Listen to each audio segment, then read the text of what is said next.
want to go back out to Texas. That's where Governor Greg Abbott is just begun addressing reporters. Let's listen in.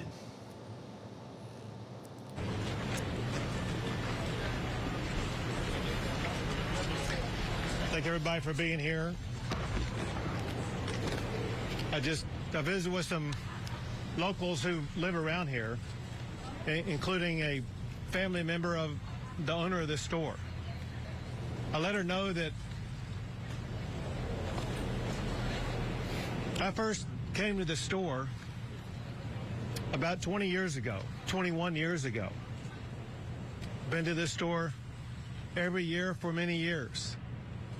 I've seen these little campers since they were just a little bit bigger than toddlers, young kids. I've seen them grow and mature into beautiful young men and women. Nothing is as heart-wrenching as hearing the stories of what the girls around here, especially the girls at Camp Mystic, went through. To see where they lived in one moment, where they disappeared the next moment, and were gone forever a few moments after that. I wanted these people to know, I want you all to know, the hearts of our fellow Texans are breaking every single day because of what people of this community and the surrounding area are going through. There's nothing more important on our hearts and minds than the people of this community, especially those who are still lost. I told them what we were doing, not just today, but what we are going to be doing for the days, weeks, and months to come. This is what they needed to hear. They need to know Texas is in this with the people in the Hill Country right here. We are not leaving until this job is finished. The job right now, the primary job right now, continues to be locating everybody who was affected by this flood. There still remain those who are missing. We have to find every single person who's missing. And that's job number one. While we are doing that job, it's important that we also be conducting other business affecting this storm. We did several things in that regard today. One is to get a better assessment about what exactly needed to be provided for the community. We took a flyover to get that assessment. I've been here for multiple times over the course of the past 2 decades, but multiple times over the course of just this one flooding episode. And I have a good feel on the ground of what is needed. But when you're in the air, you get a fuller perspective of how widespread, how catastrophic the damage is, and what must be done to fully address it. We were able to process that better today when we flew around.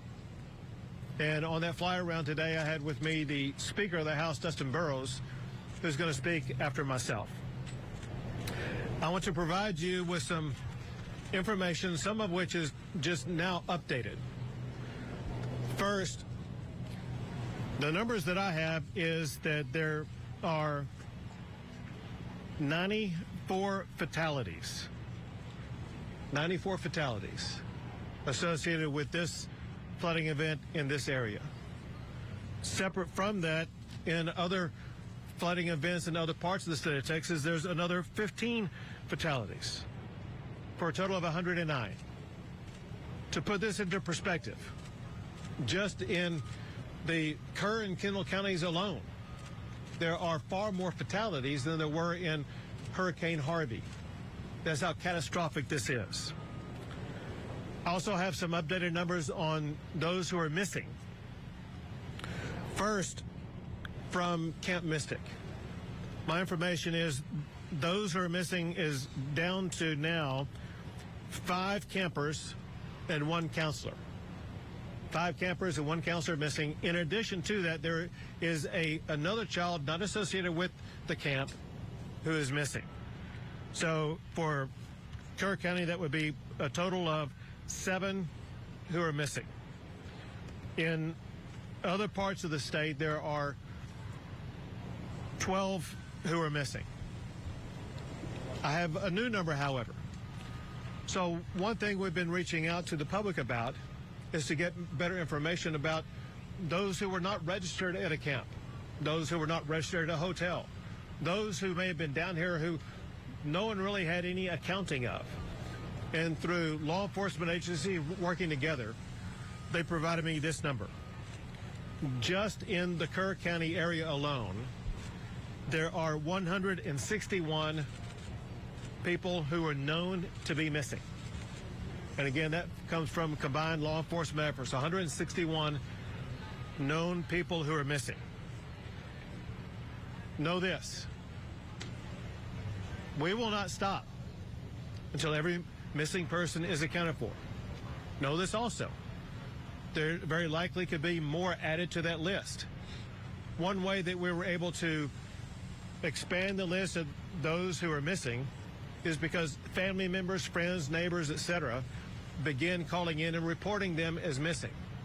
What I want to do is once again provide a reminder to anybody watching this that if you have a friend, a family member, somebody that you think may be missing because of this storm, we need you to call the number that I'm about to give you. It is 830-258-1111. That's 830-258-1111. If you want to go to a website address, you can go to kerrvillemissing@dps.texas.gov. I'm going to repeat it twice more. That's Kerrville, spelled Kerrville, no space, then the word missing, MISSING. So Kerrville Missing at dps.texas.gov.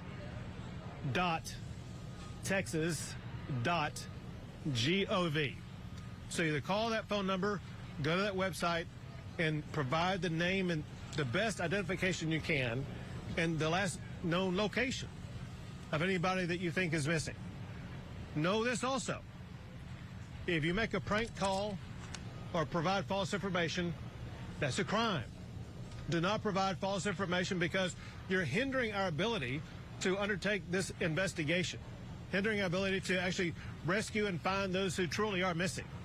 So you better be correct when you're calling in and let us know that there is somebody who is missing. Importantly,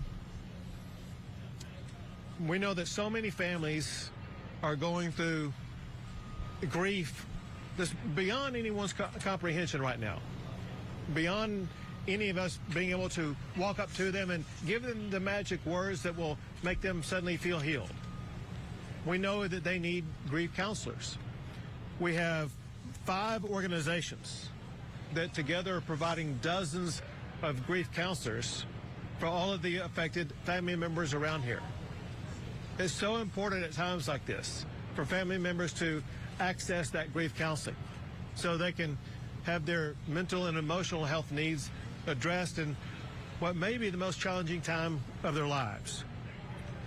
Something else that's a help as we begin the process of helping places like the Hunt store, the local community, Hunt, Texas, be able to rebuild. One thing that is speeding that recovery was the immediate granting of the major master declaration that was granted by President Trump. It immediately opened not only access to more funding, but also access to more resources to be able to more quickly, more effectively respond to this storm. That includes debris removal, which has already begun. It includes assistance for individuals who are eligible to apply, and the director of Texas Division of Emergency Management will explain more about that in a second. But there are 2 categories of people or entities that there is money available to assist. One are individuals affected by the storm. Another are public entities like the town of Hunt, like the town of Kerrville, like the county of Kerr, etc. They may have needs with regard to roads or utilities, whatever the case may be. Now the assistance is available for them to more effectively and more quickly address that. With regard to roads, anybody who's driven around here knows that there are some roads that need repairs. The Texas Department of Public Safety is working 24/7 to make sure they're going to be getting these roads repaired and passable as quickly as possible. Going back to President Trump, he and I spoke again this morning, and he could not stop talking about how sad he was for all the little girls who've lost their life. He recounted his own understanding of what happened with what was really a tsunami wave of wall of water that swept too many of them away. And he cares a lot about those young ladies. And he wants to step up and make sure that any need that we have here in Texas is going to be met very quickly. And he's already done that by helping to provide the quick assistance by sending down Secretary Kristi Noem, who, listen, I've been dealing with events like this for 10 years. Never have I seen someone respond as quickly and as effectively as what Secretary Noem did. Also, while coming over here, I received this text from Secretary Kennedy. It says the following. It says, Governor Abbott, it's Secretary Robert Kennedy. It says, we are set to declare a public health emergency for the Texas Hill Country flash floods. This will make it easier for healthcare and mental health providers from out of state to help both by traveling to the area and by telemedicine. Please let us know where we can be most helpful, which I will let him know. But I just wanted you to know about that new update. Now I would like to turn things over to the Speaker of the Texas House, Dustin Burrows.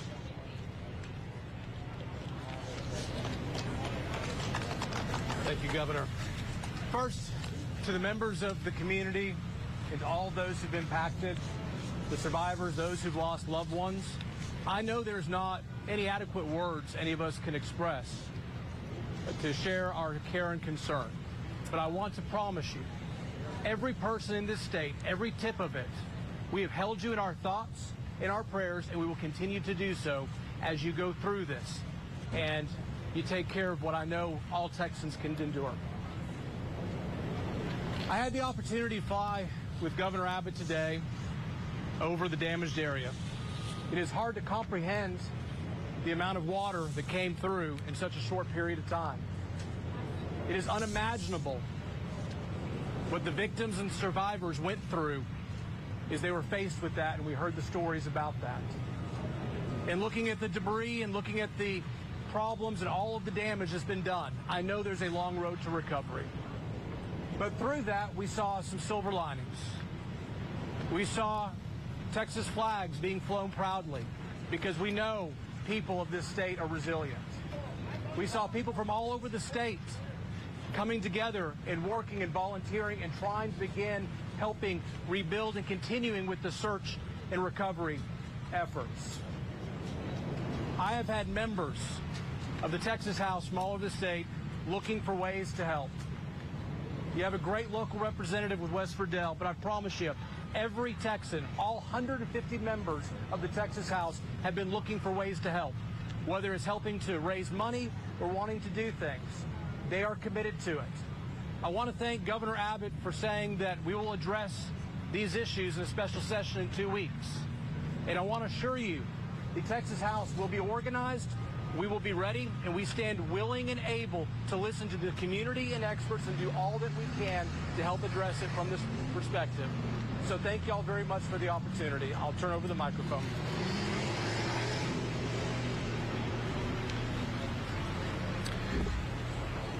This is the kind of event that the Speaker of the House would have come to in an ordinary situation.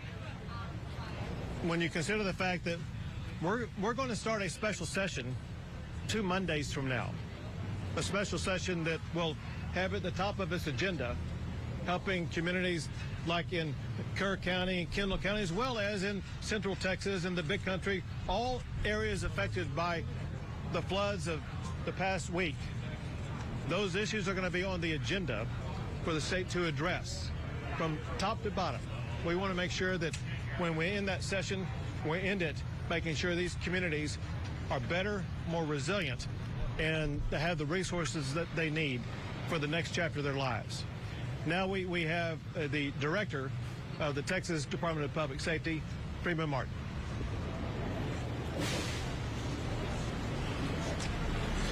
Governor, thank you. The governor said it. We have 109 fatalities and 161 missing. Every asset and resource that the Department of Public Safety has is being used on this response. We have 258 people just from DPS assigned here in Kerrville. They're from the Highway Patrol, the Tactical Marine Unit, Criminal Investigators, Texas Rangers, SWAT, IOD and ICT, and Victim Services. And you ask, well, what do all these do? Everybody does something different. Everybody understands search and rescue. When the governor mentioned 161 missing, the city of Kerrville stood up a line that if you can't get a hold of a loved one, if they're missing in the Kerrville area, call this number. That number grew to several hundred. These analysts worked with Kerr County Sheriff's Department and the Kerrville Police Department to narrow that down. People that... Well, you've been listening to Texas Governor Greg Abbott and other officials giving an update on those catastrophic floods there. Some really staggering and devastated numbers. More than 160 people still missing, as well as more than 100 who are confirmed dead.